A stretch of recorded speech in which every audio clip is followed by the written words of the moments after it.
السلام علیکم دوستو، یہ قصہ سننے بن حصہ اول چل رہا ہے اور آج کا جو عنوان ہے وہ ہے یوسف یسأل التفتیش۔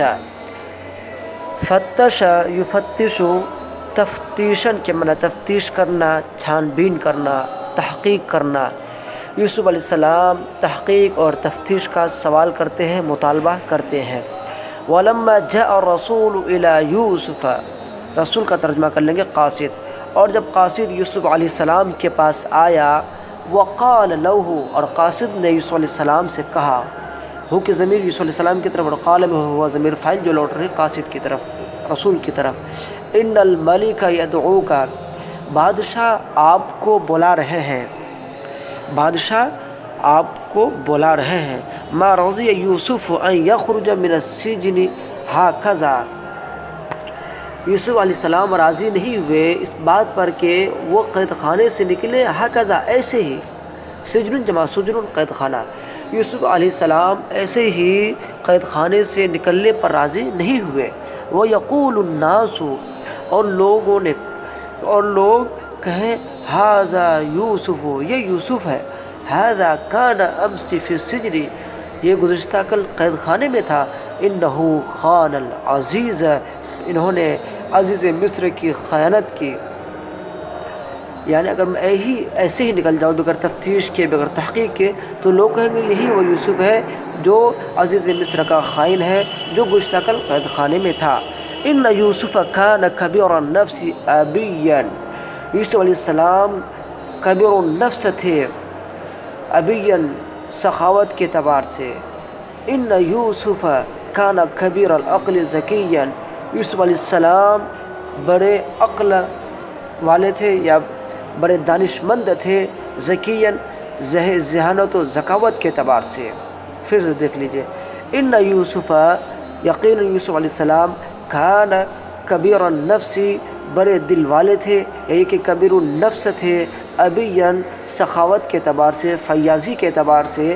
ان یوسف، یقینا یوسف علیہ السلام، کان کبیر العقل، بڑے دانش مند تھے، بڑے عقل والے تھے، ذکیاً ذہانت و ذکاوت کے اعتبار سے۔ لو کان احد مکان یوسف فی السجن، لو کان احد، اگر کوئی شخص ہوتا، مکان یوسف، یوسف علیہ السلام کی جگہ، فی السجن قید خانے میں، وجاءہ رسول الملک، اور بادشاہ کا قاصد اس کے پاس آتا، وقال لہ رسول الملک، اور بادشاہ کا قاصد اس سے کہتا، ان الملک یدعوک، کہ بادشاہ آپ کو بلا رہے ہیں، وینتظرک، اور آپ کا انتظار کر رہے ہیں، لاسرع ھذا الرجل الی باب السجن، تو وہ شخص، ھذا الرجل، تو وہ شخص قید خانے کے دروازے کی طرف جلد بازی کرتا، وخرج، اور نکلتا، یعنی قید خانے سے نکلنے میں جلد بازی کرتا، یہ مفہوم ہے۔ دو ترجمہ میں نے آپ کو کرا دیا، ایک لفظی ایک مفہومی، دونوں میں سے جو آپ چوائس کر لیں سب بہتر ہے۔ وَلَكِنَّ يُوسُفَ لَمْ يُسْرَعْ، لیکن یوسف علیہ السلام نے جلد بازی نہیں کی، جلدی نہیں کی۔ اسرع یسرع، اسراء کے معنی جلدی کرنا، کسی چیز کی طرف جلد بازی کرنا۔ وَلَكِنَّ يُوسُفَ لَمْ يُسْرِعْ، لیکن یوسف علیہ السلام نے جلدی نہیں کی۔ وَلَكِنَّ يُوسُفَ لَمْ يَسْتَعْجِلْ، لیکن یوسف علیہ السلام نے عجلت پسندی سے کام نہیں لیا۔ استعجل یستعجل، استعجال کے معنی بھی جلد بازی کرنا۔ بل قال لرسول الملک، بلکہ انہوں نے بادشاہ کی قاصد سے کہا، کیا کہا؟ انا ارید التفتیش، میں تحقیق اور تفتیش چاہتا ہوں۔ انا ارید البحث عن قضیتی، میں اپنے معاملے میں چھان بین چاہتا ہوں۔ قضیۃ جمع قضایا، مسئلہ قضیہ، ٹھیک ہے، میں اپنے مسئلے میں، اپنے قضیے میں بحث چاہتا ہوں، تفتیش چاہتا ہوں۔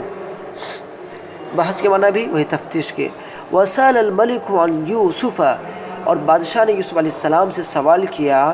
وعلم الملک، اور بادشاہ جان چکا تھا، وعلم الناس، اور لوگ جان چکے تھے کہ ان یوسف بریء، یوسف علیہ السلام وہ بری ہے، وہ خطا کار نہیں ہے۔ وخرج یوسف بریئا، یوسف علیہ السلام بری ہو کر نکلے، واکرمہ الملک، اور بادشاہ نے ان کا اکرام کیا۔ بہت سے الفاظ معنی ہم نہیں لکھاتے ہیں، اس کی وجہ صرف یہ ہے کہ وہ الفاظ معنی گزشتہ اسباق میں گزر چکے ہیں، اسی وجہ سے ہم نہیں لکھاتے ہیں۔ اور جو الفاظ معنی نئے ہوتے ہیں، جو ورڈ سے نئے ہوتے ہیں، وہ میں آپ کو نوٹ کروا دیتا ہوں، آپ ضرور نوٹ کر لیا کیجیے۔ اگر جو الفاظ کا ہم نے معنی نہیں بتایا ہے، آپ سمجھ جائیے گا کہ یہ الفاظ گزشتہ سبق میں آ چکا ہے۔